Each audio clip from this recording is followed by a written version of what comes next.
Wang, tahun ni adik-beradikmu balik belaka. Jadi ayah nak, biarlah raya tahun ni tu paling meriah. InsyaAllah. Wang akan buat yang paling terbaik. Wang, buat benda tau. Checklist siap ada lagi. Mak, settle belaka dah. Tunggu awak-awak ni balik je.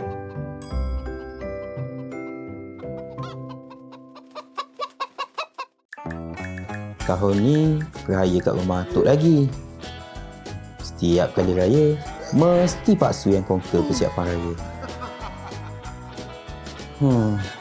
Dah je lah. Tapi yang bestnya, bila ramai-ramai konvoi balik kampung. Masa ni lah nak kenal sanak saudara yang dah lama tak jumpa. Keluarga Pak Long, keluarga Pak Ngah, keluarga saya sendiri, a.k.a. keluarga Uda. Ni Kak Lily dan Dahlia. Diorang ni memang kaki shopping. And last, keluarga Mak Lang. Mana Pak Lang? Oh, siapa dah? Naik. Hai, ruang tamu atuk ni tak adalah luas mana. Macam mana boleh sumbat semua ni? Aduh, ada Pak Su lah pula. Assalamualaikum Pak Su. Salam. Tugasan pertama dari Pak Su untuk tahun ni adalah Tangkap ayam. tugasan ni lah yang paling mencabar.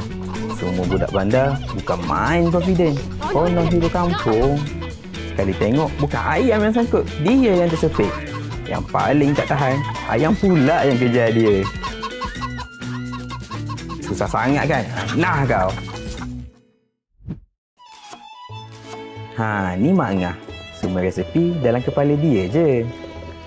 Tengah masak ni, paling tak best bila Pak Su, gas habis. Jangan risau. Pak Su ada. malam raya kalau tak main bunga api memang tak raya lah kan. Kata orang kita beli jiwa. Malam raya ni buat kerja sama-sama barulah rasa vibe tu. Lampu raya settle. Bersihkan rumah kan dah kena marah. Hias rumah settle. Last zakat.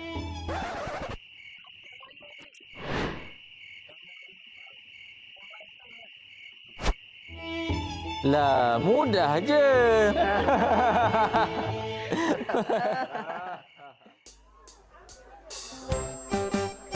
Pagi raya ni lah semua kita nak bermaaf-maafan. Rumah penuh gelak tawa, hati pun lega. Assalamualaikum. Waalaikumsalam. Jemputlah naik.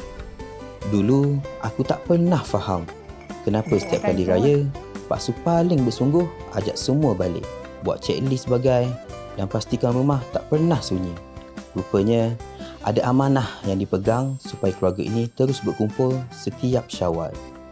Supaya adik-beradik tak renggang, supaya cucu cicit tak lupa erti pulang.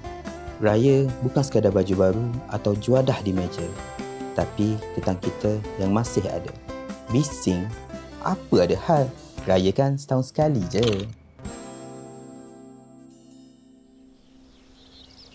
Ayah, Wang dah tunaikan harapan ayah.